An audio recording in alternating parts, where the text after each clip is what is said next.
اچھا، اب مشکل یہ ہے کہ کچھ لوگ روزہ وغیرہ تو کوئی نہیں رکھتے مگر حلوہ ضرور پکاتے ہیں 15 شعبان کو، شب رات دھوم دھام سے مناتے ہیں۔ اب ہماری قوم کی اکثریت اس بات سے بالکل غافل ہے، بھولی ہوئی ہے یہ جو ابتدائی شعبان ہے اس کے روزے کتنے فضیلت والے ہیں، لیکن حلوہ پکانے کی جو رسم ہے وہ بہت لوگوں کو پتا ہے۔ اچھا، اب بعض لوگ یہ بھی کہتے ہیں کہ یہ مردوں کی عید ہے۔ جی، کسی نے سنا ہے یہ پہلے؟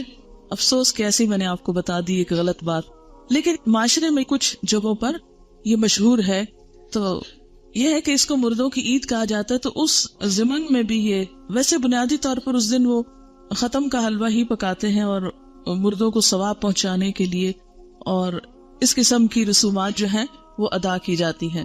اور اس کے لیے دلیل کیا دیتے ہیں؟ بعض کا خیال یہ ہے کہ نبی صلی اللہ علیہ وسلم کا دندان مبارک احد کی جنگ میں شہید ہوا تھا، تو اس وقت آپ سے روٹی نہیں کھائی جاتی تھی، آپ کو حلوہ پکا کر دیا گیا تھا، تو اس لیے ہم بھی حلوہ پکاتے ہیں، یعنی وہ اس سے ریلیٹ کرتے ہیں اس حلوے کو۔ آپ کو معلوم ہے جنگ احد کب ہوئی تھی؟ شاباش، شوال 2 ہجری میں ہوئی تھی۔ اب شعبان تو تھا ہی نہیں، یعنی جنگ احد 15 شعبان کو تو ہوئی نہیں، ٹھیک ہے نا؟ تو اب یہ کہنا کہ ہم اس لیے حلوہ کھا رہے ہیں ثواب سمجھ کے کہ وہ آپ صلی اللہ علیہ وسلم نے کھایا تھا اس دن، اور دوسری بات یہ ہے کہ عربوں کے ہاں یہ جس قسم کا آپ حلوہ پکاتے اور کھاتے ہیں اور جو رسم مناتے ہیں، اس طرح کا حلوہ یہ عرب ڈش نہیں ہے۔ بیسیکلی اس طرح کے حلوے کی ریسیپی فرق ہے، یعنی لفظ حلوہ جو ہے وہاں سویٹ کے لیے، مٹھائی کے لیے بھی استعمال ہوتا ہے اور سویٹس کے لیے بھی استعمال ہوتا ہے، اور گھر میں پکائے ہوئے حلوے کے لیے بھی ہو سکتا ہے، ٹھیک ہے۔ لیکن یہ جو ہم عام طور پر سوجی کا حلوہ پکاتے ہیں اور ایک خاص طرح سے رنگ وغیرہ بھی ڈال لیتے ہیں بعض اوقات اس میں، تو یہ ہمارے اپنے ذائقے ہیں اور اپنے کھانے پینے کے سلسلے، اور پوری اس کا تو آپ سوچیں بھی نہ۔ آپ کو معلوم ہے صحابہ کرام نے پہلی دفعہ میدے کی روٹی کب دیکھی تھی؟ نبی صلی اللہ علیہ وسلم کے زمانے میں کبھی میدے کی روٹی پکی ہی نہیں تھی، پکائی ہی نہیں گئی تھی، اور آپ خود کیا تناول فرماتے تھے؟ جو کی روٹی، ان چنے آٹے کی روٹی۔ آپ کس شوق میں پوریاں پکاتے ہیں پھر؟ یہ کون سی سنت ہے؟ ویسے ٹھیک ہے اپنے رواج کے لیے آپ پکائیں، مگر ایسی چیزوں کو اوائڈ ہی کریں تو بہتر ہے۔ تو اس لیے یہ کہنا کہ اس دن حلوہ پوری پکانا اس کی کوئی دلیل ہے یا اس کے پیچھے کوئی سنت ہے یا ثواب ہے، تو نہیں، یہ پھر ایک طرح سے بدعت ہو جاتی ہے۔ اچھا، بعض لوگوں کا خیال یہ ہے کہ اگر کوئی شب رات سے پہلے فوت ہو جائے اور اس کے نام پر حلوہ پوری نہ پکائی جائے تو وہ شخص اس وقت تک مردوں میں ہی نہیں شامل ہوتا، پتہ نہیں کہاں رہتا ہے وہ۔ پھر آپ اس کے نام پہ پکا رہے ہیں، کتنا ظلم ڈھا رہے ہیں کہ اس کو مردہ ثابت کرنے لگے ہیں یا مردوں میں شامل کرنے لگے ہیں۔ اسے رہنے دیں کئی جیتوں میں پھر۔ جی ہاں، قبروں کی لپائی ہوتی ہے باقاعدہ، یہ پچھلے سال میں ملتان میں تھی اور میں نے خود دیکھی اور کچھ تصویر وغیرہ بھی دور سے اتاری کہ جو لوگ، یعنی مجھے یاد ہی نہیں تھا کہ آج 15 شعبان ہے، تو صبح کے وقت ہم گھر سے نکلے، اتنے لوگ قبرستان میں، اتنے لوگ، میں نے کہا خیر ہو، اتنے لوگ نعوذ باللہ کوئی اندر دفن ہو رہے ہیں، یہ کیا ہو رہا ہے؟ یہ سچ مجھے پہلے نہیں سمجھ آئی کہ اتنا کیوں اس میں رش ہے نا۔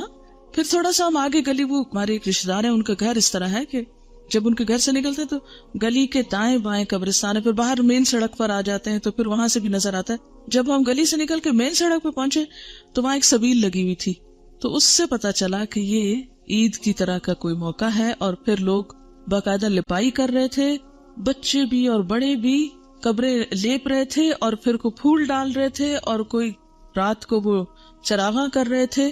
اب میں یہ سوچ رہی تھی کہ اگر ساری قوم سال میں ایک دن قبرستان کی صفائی کرنے لگتی ہے یا قبرستان میں جا کے لپائی اور اس پہ لگ جائے، تو آپ دیکھیں کہ باقی کام کتنے رہ جائیں نا۔ اور پھر ہوتا کیا ہے، جب تک وارث جیتے ہیں کوئی لپائی آ کے کر دیتا ہے، جب وہ بھی چلے جاتے ہیں تو ختم ہو جاتا ہے سلسلہ۔ اب قبروں کو پکا کرنا یا ان کی بار بار لپائی کرنا، یہ بھی کوئی سنت نہیں ہے۔ قبروں کو اونچا کرنا اور ان کو بہت نمایاں کرنا اور ان کی بہت اس طرح کی کیئر کرنا جو ہے، اس کا ہمارے دین میں تصور نہیں ہے۔ مردوں کا احترام لازم ہے، اس کے لیے اچھی گہری قبر کھودنے کے لیے کہا گیا، کھود کے پھر اس کے سائڈ پر زمین کھود کے بغلی قبر کا بھی حکم آتا ہے۔ وہ زیادہ بہتر ہے بنسبت اس کے کہ آپ تھوڑی سی قبر کھود کے اور پھر اوپر سے سنگ مرمر لگائیں یا کوئی اور، یہ چیزیں پھر ایکسٹرا ہیں. اس سے وقت بھی سرمایہ بھی ضائع ہوتا ہے. مردوں کو جو چیز فائدہ دیتی ہے وہ حلوہ پوری نہیں ہے، وہ آپ کی دعا ہے، جس کے لیے آپ 15 شعبان کا انتظار نہ کریں. کب کریں وہ دعا؟ ہر روز کریں. ہر روز نماز پڑھیں اور کہا کریں ربنا اغفر لی ولوالدی وللمؤمنین. اس میں سارے قبروں والے آ جاتے ہیں. وللمؤمنین یوم یقوم الحساب. صرف قبروں کے اندر والے نہیں آتے، باہر والے بھی آتے ہیں. المؤمنین، اتنی تو گرامر پڑھ لی ہے نا، ال لگ جائے اور پھر جمع کا بھی ہو ساتھ، سارے مومن آ جاتے ہیں، زندہ ہو کے، من الاحیاء والاموات، سب آ جاتے ہیں. تو بنیادی طور پر اس رات میں نہ تو کوئی حلوہ پکانے کا حکم ملتا ہے اور نہ ہی دن کو قبروں کی لپائی کا حکم ملتا ہے، اور نہ ہی اس قسم کی کوئی خاص اس دن کی کوئی عید ہے. اور پھر اسی طرح یہ ہے کہ بعض لوگ اپنے گھروں کی خاص صفائی کرتے ہیں اس دن. ہو سکتا ہے آپ لوگ نہ کرتے ہوں، لیکن یہ رواج بھی ہے. اور ایک مخصوص جگہ پہ حلوہ چپاتی رکھتے ہیں، یہ لپائی وغیرہ کر کے، تو ایک خاص کارنر جیسے ہوتا ہے. اور بعض لوگ اس کے ساتھ موسمی پھل اور مٹھائیاں وغیرہ بھی اس جگہ یعنی ایک سجاوٹ کرتے ہیں، بوفے کی طرح بنا لیتے ہیں اس کارنر کو. اور پھر ساتھ یہ بھی کہتے ہیں کہ لبان اگر بتی بھی تھوڑی سی ساتھ جلاتے ہیں کہ یہ مردوں کی فاتحہ ہو رہی ہے. آپ دیکھیں کہ مردے کو کیا کیا چیز فائدہ دیتی ہے. جب ایک شخص فوت ہو جاتا ہے تو کیا کیا چیز کرنی چاہیے؟ جی آپ فرمائیے. انسان قبر میں تنہا اترتا ہے، صرف ایک چیز ساتھ اترتی ہے اور وہ انسان کا اپنا عمل ہے. ٹھیک ہے، باقی 2 چیزیں واپس آ جاتی ہیں، اولاد اور مال. جیسے غلام وغیرہ ہو یا اور کوئی گاڑی جس پہ لے گئے اس کو، یا اس کے علاوہ بھی اگر کوئی چیز ہے تو یہ 2 چیزیں جو ہیں واپس آ جاتی ہیں، مال اور اولاد. باقی عمل ساتھ اترتا ہے. ایک چیز، صرف ایک چیز، اگر وہ تھوڑے بہت کمی بیشی ہے تو پیچھے والے اب اس کے حصے کے عمل تو نہیں کر سکتے، لیکن نمبر 1 دعا کر سکتے ہیں جو مردے کو فائدہ دے گی. اور اس کے لیے آپ اس دن سے دعا شروع کیجئے جس دن سے وہ فوت ہوا، اور ہر روز کیجئے، اور اس میں آپ دیر نہ کیجئے، کرتے رہیے. دوسری چیز، علم ينتفع به، ایسا علم جس سے لوگ فائدہ اٹھائیں، یعنی اس کے نام پر سے مراد یہ کہ اس کی طرف سے آپ کیا کریں، کسی بچے کو پڑھا دیں، کوئی اسکول بنوا دیں، کوئی کتابیں آپ لے کے لوگوں کو کوئی لائبریری میں رکھوا دیں، کوئی بھی علم کا کام، یا اس نے خود جو کچھ پڑھایا تھا اپنے اسٹوڈینٹس کو، یا کتابیں لکھی، یا کوئی اور اسی طرح کی چیز تیار کی. اور تیسری چیز جو اس کو فائدہ دیتی ہے وہ کیا ہے؟ صدقہ جاریہ. آپ اس کے لیے قربانی کریں، آپ اس کے لیے پیسے غریبوں کو دیں، مسکینوں کو کھانا کھلائیں، اس کی طرف سے صدقہ کر سکتے ہیں. ٹھیک ہے، لیکن خاص دن حلوہ پوری پکا کے، روشنی اگربتی جلا کے اور ایک خاص سٹائل میں یہ سب کرنا جو ہے، یہ نبی صلی اللہ علیہ وسلم کی ایسی کوئی سنت نہیں ہے، اور نہ ہی ایسا دین کو مشکل بنایا گیا ہے جو ہر شخص کے بس کی بات نہ ہو. یعنی ہمارا دین ایسا نہیں کہ کچھ لوگ تو اس پر عمل کر سکے اور کچھ اس پہ عمل کے قابل ہی نہ ہو. اب ہر شخص تو حلوہ پوری پکا نہیں سکتا. مثلاً میں حلوہ تو شاید پکا لوں اگر پوری نہ پکا سکوں. آپ میں سے میرے خیال اکثریت روٹی بھی نہیں پکانا جانتی ہوگی. جب سے میں ہاسٹل میں رہ رہی ہوں تو میں نے اکثر لڑکیوں کی روٹی بنانی ٹیسٹ کی ہے، اور صحیح روٹی نہیں بنانی آتی، جو ہم میں سے ہر کوئی ہر روز کھاتا ہے. ہمارا اسٹیپل فوڈ ہے. کچی روٹی پکاتے ہیں، جلی بھی پکاتے ہیں، صحیح روٹی نہیں پکانی آتی. تو اب آپ دیکھیں کہ اگر روٹی نہیں بنانی آتی تو پوری کس کو بنانی آتی ہوگی. ٹھیک ہے نا. پھر اس کے بعد یہ ہے کہ ہر ایک کے پاس اتنے پیسے کہاں ہوتے ہیں کہ وہ حلوے کے لیے سب کچھ مہیا کر سکے. اور پھر آپ دیکھیے کہ حلوہ بھی پکانے کا صحیح طریقہ آنا چاہیے. کئی لوگ میں نے دیکھے ہیں کہ وہ کچا پکا سوجی کو کر کے اس میں یلو کلر ڈال کے، پانی ڈال کے اور کچی چینی ڈال کے حلوہ پکا کے رکھ دیتے ہیں جس سے پیٹ میں درد ہو جائے. حلوہ اس وقت اچھا پکتا ہے جب آپ کو سوجی بھوننی آتی ہو صحیح، اور وہ پیشنس مانگتا ہے، صبر. بہت ہلکی آنچ پہ کوئی کم از کم 1 گھنٹہ اگر آپ سوجی بنائیں پھر جا کر صحیح حلوہ بنتا ہے. سوجی بھوننے میں جلد بازی جو ہوتی ہے وہ کبھی بھی حلوے کو صحیح نہیں پکنے دیتی. ٹھیک، لیکن ہم ہر چیز میں انسٹنٹ فوڈ کے عادی ہو گئے، انسٹنٹ، جلدی، فوری، جس کے نتیجے میں ہم اب دوسروں کو بیمار تو نہ کریں ایسے حلوے کھلا کے. بعض اوقات دم بھی اس کا صحیح نہیں آنے دیتے، کچا ٹیسٹ آ رہا ہوتا ہے اس میں. آپ کو پتا ہے مکھڈی حلوہ جو ہوتا ہے وہ کیسے بنتا ہے؟ دیکھیں خواتین کا دل پسند ٹاپک ہے نا، تو کیا ہوا اگر ہم اس پہ ذرا سی بات کر لیں. کیسے بنتا ہے؟ کسی کو آتا ہے؟ ہاں بتائیے. ہاں کتنی دیر پکتا ہے؟ تھوڑا ہے. کوئی اور بتائے گا؟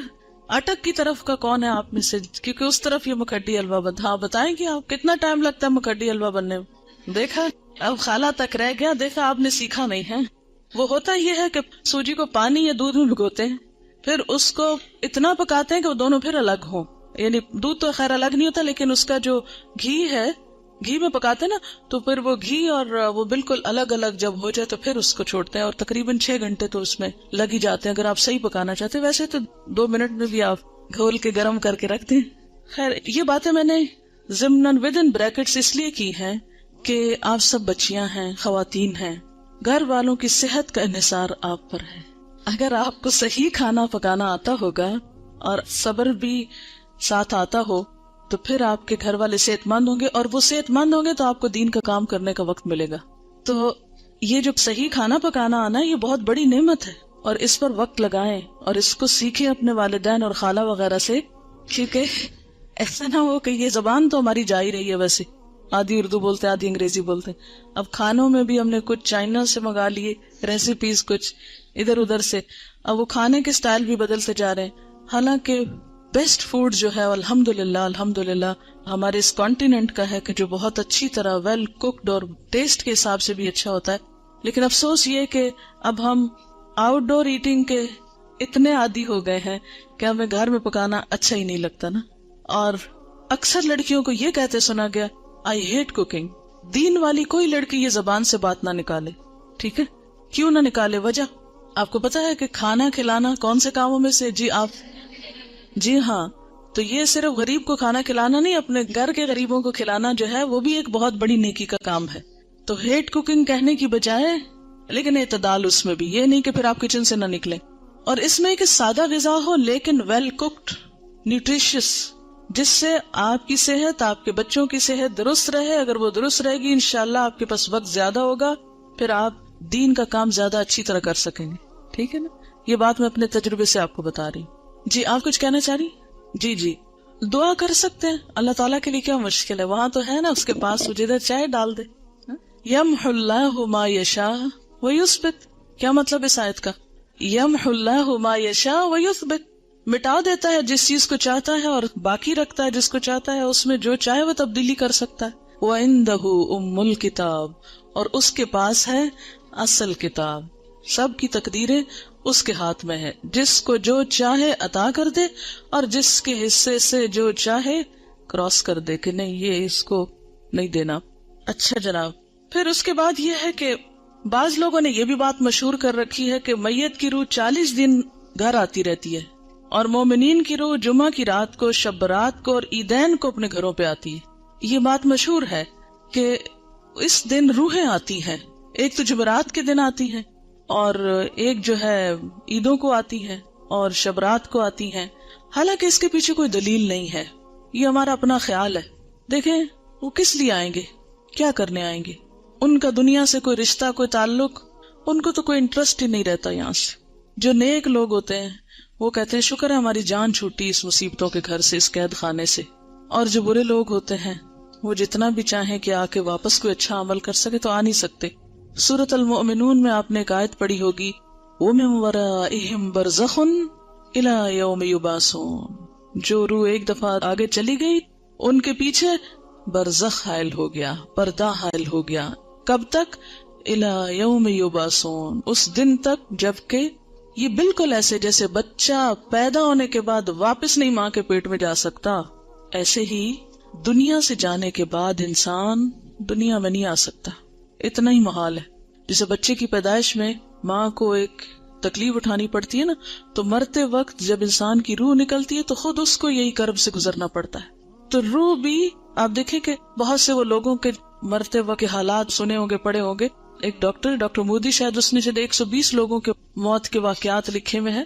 تو وہ تجربہ یہ بتاتے ہیں کہ جیسے ایک گیٹ کھلتا ہے اور اس میں ہم جا رہے ہیں، ٹریول کر رہے ہیں، آگے کو جا رہے ہیں. تو بات یہ ہے کہ جو آگے چلا جاتا ہے وہ میں وَرَائِهِمْ بَرْزَخ، پیچھے آڑ آ جاتی ہے اور دروازہ بند کر دیا جاتا ہے. اب دنیا میں نہیں کوئی آتا، اور انہوں نے کرنے بھی کیا آنا ہے. اور کہیں سے ثابت بھی نہیں ہے قرآن سے کہ روحیں ہمارے گھروں میں واپس آ کے رہتی ہے. ٹھیک ہے نا. اور آپ ذرا سوچے تھوڑی دیر کے لیے کہ اگر آپ کو مرنے کے بعد آپ کے گھر میں بار بار آنے کی اجازت دی جائے تو آپ کا حال کیا ہوگا؟ بتائیے ذرا. آپ دیکھیں گے آپ کا سامان کسی کے پاس چلا گیا، آپ کی چیزیں کسی نے توڑ دی ہیں، آپ کی چیزیں کسی نے پھینک دی ہیں، خراب کر دی ہیں، تو آپ دیکھ دیکھ کے کیا کریں گے؟ ذرا سوچیں، اپنے آپ کے لیے سوچیں کہ آپ مرنے کے بعد پھر آئیں دنیا میں، اور عید کو بھی آتے ہیں، اور شبرات پہ بھی آتے ہیں، اور جمعرات کو بھی آتے ہیں، اور 40ویں پہ بھی آتے ہیں. تو پھر آ کے آپ کیا کرتے ہیں؟ کیا کریں گے؟ آ کے کتنی حسرتیں ہوں گی نا. تو کیا آپ سمجھتے کہ اللہ تعالیٰ بندوں کو اس طرح حسرتوں میں مبتلا کرتا ہے کہ واپس بھیج کے، یعنی سارے تو عید کے کپڑے پہن کے کھڑے ہوں اور ہم دور کھڑے دیکھتے رہے ہیں کہ یہ عید منا رہے ہیں اور ان کو ہم بھول گئے، ہمیں یاد ہی نہیں کرتے اب یہ. اور پھر ہمارا دل چاہے گا کہ ہم کسی کو گلے ملیں، یہ جو آپس میں ہم بھی ملیں تو مل نہیں سکیں گے. اب پھر کسی کو دیکھ کے دل چاہے گا کہ اس سے بات کریں، بات ہی نہیں کر سکیں گے. تو یہ بات عقل کو بھی نہیں لگتی کہ کوئی مرنے کے بعد پھر دنیا میں آئے، اور پھر آئے بھی خاص اوکیزنز پہ جب لوگ خوشیاں منا رہے ہو اور آپ مر کے آ کے ان کے سر پہ دیکھ رہے ہو حسرت سے.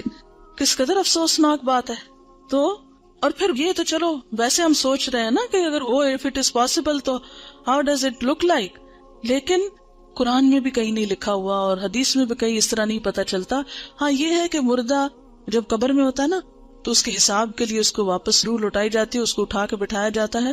اور وہ جو ایک کنیکشن ہے نا مردے کا قبر میں اور برزخ میں، وہ ایک خاص کنیکشن ہے.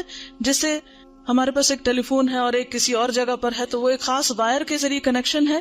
تو جسم اور روح کا ایک کمیونیکیشن کو ہو سکتا ہے آپس میں، لیکن وہ قبرستان کی حد تک ہو جائے تو ہو جائے، کیونکہ وہاں سزا جزا کا ایک کنسپٹ موجود ہے قبروں کے اندر.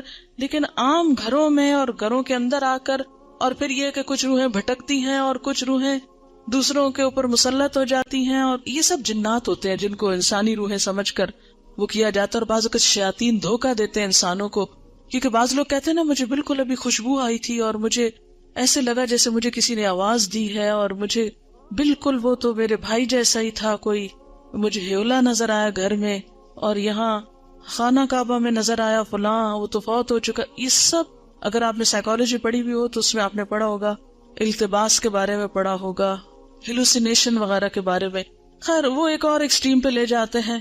لیکن بیسیکلی یہ ہے کہ جو شیاطین ہوتے ہیں، جنات ہوتے ہیں، وہ بھی بعض اوقات انسان کو دھوکہ دیتے ہیں، ایسی باتیں ان کو بھٹکانے کے لیے، بہکانے کے لیے، ان کا عقیدہ خراب کرنے کے لیے، بگاڑنے کے لیے ان کو بھول بھلائیوں میں ڈالتے ہیں، ان شکلوں میں آ جاتے ہیں. ٹھیک ہے نا. تو جو چیز قرآن سنت سے ثابت نہیں، بس اس پہ خاموشی اختیار کی جائے، نہ کہ اس کے آگے ایک نیا دین گھڑ لیا جائے اور پھر کھانے پکا لیے جائیں. اب دیکھیں مردہ خود تو وہ حلوہ کھا نہیں سکتا اور ہم اس کو خوش کرنے کے لیے حلوہ بنا رہے ہیں. اب مثلاً آپ کسی کے گھر میں جائیں اور وہ کہ ہم نے آپ کو خوش کرنے کے لیے یہ سب کچھ پکایا ہے اور کھانے نہ دیں آپ کو، یا آپ کھا نہ سکیں اس کو، آپ کتنے خوش ہو کے لوٹیں گے؟ اچھا بعض لوگ ایک مغالطہ دیتے ہیں، وہ کہتے ہیں یہ جو آتا ہے نا تنزل الملائکۃ والروح فیہا باذن ربہم من کل امر سلام، کہ لیلۃ القدر میں روح اترتا ہے. تو اب آپ بتائیں کہ اس روح سے مراد کون سا ہے؟ اگر اس روح سے مراد مرے ہوئے لوگوں کی روح ہے تو پھر ان آیتوں کے بارے میں کیا کہیں گے؟ نزل بہ الروح الامین، روح سے مراد کیا ہے قرآن پاک میں؟ جبرائیل علیہ السلام کے لیے لفظ استعمال ہوا ہے، اذ ایدتک بروح القدس قل نزلہ روح القدس نزل بہ الروح الامین تعرج الملائکۃ والروح یوم یقوم الروح والملائکۃ صفا، اور پھر تنزل الملائکۃ والروح سورۃ القدر میں. تو یہ جو روح اترتی ہے اس سے مراد مردوں کی روحیں نہیں ہیں، یہ خاص روح مراد ہے، اور اس سے مراد جبریل امین ہے. ٹھیک ہے. اسی لیے خود قرآن پاک پڑھنا کتنا ضروری ہے، ورنہ اس طرح کی باتوں سے لوگ عموماً کیا ہوتا ہے. اچھا پھر جناب بات یہ ہے کہ نبی صلی اللہ علیہ وسلم کی 22 سالہ زندگی میں یہ دن آتا رہا ہے 15 شعبان، جس کو ہم شبرات کہتے ہیں. لیکن کبھی بھی آپ نے یہ کام نہیں کیے، نہ کوئی آتش بازی کی ہے اور نہ ہی کوئی حلوے پکائے ہیں، نہ ہی کوئی اس قسم کے اور کوئی تصورات ہمیں دیے ہیں، نہ اپنے عمل سے اور نہ ہی اپنے قول مبارک سے. اور یہ جو اس رات کو چراغوں کی روشنی ہے یہ بھی اسراف میں شامل ہوتی. لوگ گھروں پر موم بتیاں لگاتے ہیں نا، کبھی دیکھیے موم بتیاں، اور پھر اس کو بھی آہستہ آہستہ عید کا نام دے دیا ہے. اب دیکھیں کہ عیدیں بڑھانے پر بہت ہمارا زور ہو گیا. مثلاً عید میلاد النبی ایک بنا لی ہے, ایک شبرات کو مردوں کی عید کہہ کے عید بنا لیا ہے, 2 عیدیں پہلے تھی جو آپ صلی اللہ علیہ وسلم نے بنائی, وہ تو اصل عید ہے. تو کیا یہ زیادتی کی بات نہیں ہے کہ دین میں اضافے کرتے چلے جا رہے ہیں؟ یعنی آپ نے تو اس کو عید نہیں کہا, نہ سیلیبریٹ کیا, اور ہم اس کو عید کے طور پہ سیلیبریٹ کر رہے ہیں. اصل میں ہندوؤں کے ہاں ایک دن ہوتا ہے دیوالی کا, اس میں اس قسم کے کام ہوتے ہیں. مخصوص گھر لیپا پوتی کرتے ہیں, مخصوص کارنر پہ کھانے حلوے پکا کے رکھتے ہیں, چراغاں کرتے ہیں. اب ہمیں اسلام میں آ کر کچھ اس قسم کے فنکشنز کرنے تھے اور کچھ ایسے ہمیں آلٹرنیٹ تلاش کرنے تھے, تو وہ ہم نے اس شکل میں کر لی. کیونکہ ہم لوگ بیسیکلی تو سب یہاں جو ہمارے آبا و اجداد ہیں وہ ہندوؤں سے مسلمان ہوئے نا, یا سکھوں سے مسلمان ہوئے, کیونکہ اس علاقے کے لوگ جو ہیں وہ بنیادی طور پر یہاں کا جو ہندوازم ہے یہ قدیم ترین مذہب ہے اس علاقے کا. تو ان کی اولادیں ہونے کے ناطے سے پھر بہت سے لوگ جب اکثریت میں مسلمان ہونے لگتے ہیں تو عموماً کیا ہوتا ہے, وہ کلمہ تو پڑھ لیتے ہیں لیکن طریقے وہی ہوتے ہیں, اور بعض اوقات نئے دین میں آ کر بھی پرانے دین کی چیزوں کو کہیں نہ کہیں فٹ کر دیتے ہیں. جیسے نئے گھر میں آپ جاتے ہیں تو پچھلے گھر کی چیزیں کہیں نہ کہیں لٹکا دیتے ہیں, کوئی ادھر کوئی ادھر. تو یہی کچھ ہمارے ساتھ بھی ہوا ہے. اور پھر یہ ہے کہ آتش بازی جو ہے اس میں جان کا نقصان بھی ہے, مال کا نقصان بھی ہے, ویسے بھی خطرہ ہے کہ کسی کو آگ لگ نہ جائے, یا خاص طور پر جو فائر ورکس کرتے ہیں. یہ تھی چند باتیں جو اس حوالے سے آپ سے کرنا تھی.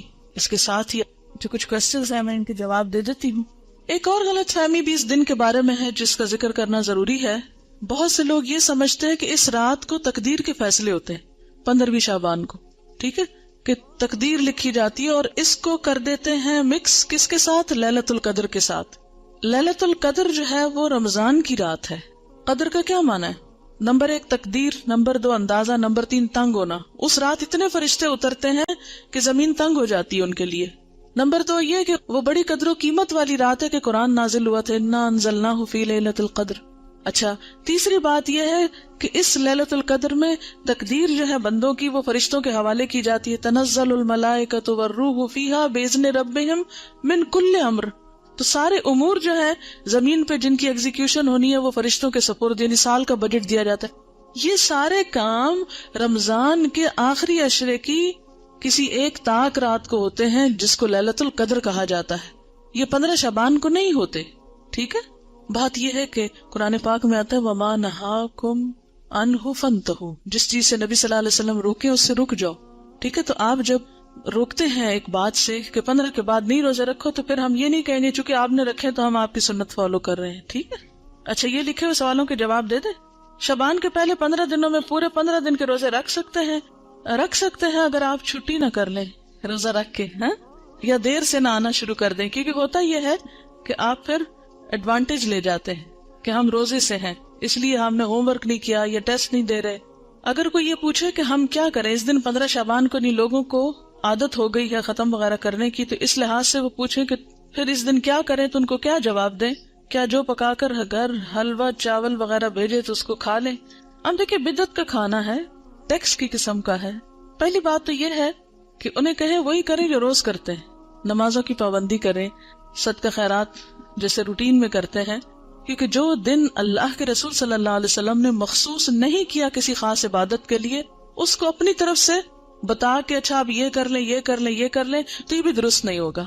آپ کیا بتائیں جو روز کرتے ہیں وہی اس دن کریں, کیونکہ نبی صلی اللہ علیہ وسلم سے کوئی خاص عمل ثابت نہیں ہے. اگر والدین اور شوہر روزے اس ماہ میں منع کریں تو کیا ان کی بات مان لی جائے؟ نفلی روزے میں شوہر کی اجازت ضروری ہے, تو یہ نفلی روزے ہیں, ٹھیک ہے نا. اللہ یہ کہ آپ کو فرض پورا کرنا ہے, پچھلا قضا کرنا ہے, وہ تو پھر آپ نہیں کسی کی بھی مانیں گے. لیکن نفلی روزے میں بیوی کے لیے شوہر کی اجازت ضروری ہے لیکن والدین کی ضروری نہیں ہوتی. What's your grandson's name? چلے میں آیت ایک پڑھتی ہوں, آپ بتائیے. لم نجعل له من قبل سمیا. جی, یہ نام اللہ تعالیٰ نے خود رکھا تھا نا حضرت یحییٰ کا. چلیے, اگر کسی عورت کے پچھلے رمضان کے فرض روزوں کی قضا باقی ہو, وہ روزے رکھنے کی طاقت رکھتی ہو, تو 15 کے بعد رکھ سکتی ہے یا قطعی ممنوع؟ دیکھیں قطعی ہے یا نہیں, جب پسندیدہ یہی ہے کہ نہیں رکھے, اللہ یہ کہ قضا رہتے ہیں تو کچھ قضا پہ شوال میں جا رکھے, ٹھیک. روحیں اگر اس طرح نہیں آتی تو پھر ان کے بارے میں آپ کیا کہیں گی جو لوگ روحوں کو بلاتے ہیں اور ان سے باتیں کرتے ہیں؟ میں نے خود بھی کئی دفعہ یہ ایکسپیرینس کیا ہے. یہ ایکسپیرینس میں بھی کر چکی ہوں، ایسی بات نہیں ہے، لیکن یہ سب جنات ہیں. مرے ہوئے لوگوں کی روحیں نہیں آتی، جنات ہوتے ہیں جو آس پاس گھومتے پھرتے رہتے ہیں، جن کو ہمارے حالات پتہ ہوتے ہیں، اور وہ اس کے اندر آ کے جو باتیں ہمیں معلوم ہوتی ہیں وہی وہ ہم جو پوچھتے ہیں وہ کچھ نہ کچھ اوٹ پٹانگ بتاتے رہتے ہیں. It's just waste of time, کوئی فائدہ نہیں، علم لا ینفع ہے. اور کئی لوگ 40 دن تک لائٹ نہیں آف کرنے دیتے کہ جو فوت ہوا شخص ہے وہ واپس آتا ہے. تو دیکھیں آپ کو اندھیرے میں اپنے گھر کا راستہ ملتا ہے؟ اتنی جب ڈارک رات ہو جاتی ہے، چلو شہر میں تو پھر بھی روشنی ہوتی ہے، گاؤں وغیرہ میں تو اندھیرا ہو جاتا ہے. چلو کوئی بات نہیں، وہ تو غریب کو، لیکن 40 دن نہ مقرر کریں. جتنی توفیق ہے 1 دن میں دے دیں، 2 دن دیں، 40 دیں، سارا سال دیں، ساری زندگی دیں، صدقہ کرنے میں کوئی حرج نہیں ہے. لیکن مخصوص نہ کریں کہ صرف 40 دن اور وہ بھی ایک مخصوص جگہ پر ہی بھیجنا ہے اور پکا کے بھیجنا ہے. آپ کچا راشن بھی دے سکتے ہیں، آپ کسی کو کپڑا بھی دے سکتے ہیں، آپ کتابیں لے کے دے سکتے ہیں، آپ کہیں کسی بیمار کا علاج کرا سکتے ہیں. یعنی صدقے کی تو بہت ساری قسمیں. دیکھیں یہ شب رات، شب کا مطلب بھی رات ہے اور رات کا مطلب بھی رات ہے. کیا وہ رسا اپنے مردے رشتہ داروں کی کچی قبروں کو سال میں کسی دن بھی لیپ کر سکتے ہیں اگر کوئی خاص دن مقرر نہ کریں، بلکہ اس نیت سے کریں کہ قبر بیٹھ نہ جائے، دب نہ جائے. دیکھیں اس میں اصول یہ ہے کہ مردے کی جو حرمت ہے، ٹھیک ہے نا، مرے ہوئے انسان کی بہت عزت ہے، حرمت ہے، اسی لیے اس کو نہلاتے ہیں. حالانکہ مر گیا تو آپ کہیں اب تو مر گیا، کیا فائدہ اس نے جانا تو مٹی میں نہلانا کس لیے. لیکن کتنا احتیاط سے نہلاتے ہیں، صاف ستھرا کرتے ہیں، پوچھتے ہیں، کفن میں لپیٹتے ہیں، پھر زمین میں اس کو دفن کرتے ہیں. یہ سب کچھ کس لیے ہے کہ انسان جانوروں کا نشانہ نہ بنے. اگر ایسے ہی جا کے رکھ آئیں کہیں ہم مردے کو، دفن نہ کریں تو کیا ہوگا؟ جانور کھا جائیں گے نا اس کو، کوے ٹھونگے ماریں گے اس کی آنکھوں میں، اس کا دماغ پھاڑیں گے. کتنا اس کا وَلَقَدْ كَرَّمْنَا بَنِي آدم، بنی آدم کو ہم نے عزت عطا کی ہے. انسان خواہ زندہ ہو یا مردہ، اس کی عزت ہے، حرمت ہے. تو دفنانے کی حکمت کیا ہے؟ حرمت نہیں پامال ہو. مٹی سے بنا ہے، مٹی میں واپس چلا جائے، وہ اس کے لیے معزز ترین مقام ہے. ٹھیک ہے نا. اب اگر کہیں آپ دیکھتے ہیں کہ قبر اس طرح بارش میں بھیگ گئی کہ جسم ایکسپوز ہو گیا مردے کا، تو اس کو دوبارہ دبانا، اس کے اوپر مٹی ڈالنا، اس کی لپائی اگر کرنا چاہیے کچھ بھی، تو دیٹس اوکے. یعنی اس حد تک تو ٹھیک ہے. آپ کو معلوم ہے ایک سیلاب آیا تھا، اس میں مجھے بتایا گیا تھا ایک علاقہ ہے شاید پنڈ دادن خان یا کون سا، کہ اس میں اتنا زور کا سیلاب تھا کہ زندہ گائے بھینسیں تو جو ڈوبی سو ڈوبی، جو مردے تھے وہ قبروں سے نکل کے تیرنے لگے تھے. جی ایسا ہوا تھا. یہ لئی نالے کا جو تھا، جی آپ نے دیکھا یا سنا اس وقت جب یہ ایسا دیکھا بھی تھا. تو اب آپ دیکھیں ایسے اگر نظر آ جائے تو کیا حکم ہے کہ اس مردے کو یعنی دوبارہ دفنایا جائے، اس کی قبر درست کی جائے، اس کو جانوروں کے حوالے نہ کیا جائے. اسی لیے آپ دیکھیں کہ اگر مردہ بچہ بھی پیدا ہوتا ہے یا ادھورا بچہ بھی پیدا ہوتا ہے، ناقص بچہ بھی پیدا ہوتا ہے، تو اس کو بن میں یا کہیں کوڑے کے ڈھیر پہ نہیں پھینکتے. آپ لڑکیاں ہو اس لیے آپ کو یہ بات پتا ہونی چاہیے. بعض اوقات کیا ہوتا ہے کہ بچہ ابورٹ ہو جاتا ہے نا، مس کیریج جاتا ہے نا، اور بہت چھوٹا ہوتا ہے کہ ابھی بعض اوقات اس میں روح پڑی ہوتی ہے، بعض اوقات بہت چھوٹا سا. ایون اگر مضغہ کی سٹیج بھی ہو، مضغہ کی سٹیج پر بھی ایسی کوئی تکلیف ہو کہ انسان نہیں بنا، شیپ نہیں بنی، بازو نہیں بنے، لیکن بوٹی پوری بن چکی ہے، تو بھی اس کو بن میں نہ ڈالیں. کیا کرے؟ یا کہیں زمین کھودے اور اس کے اندر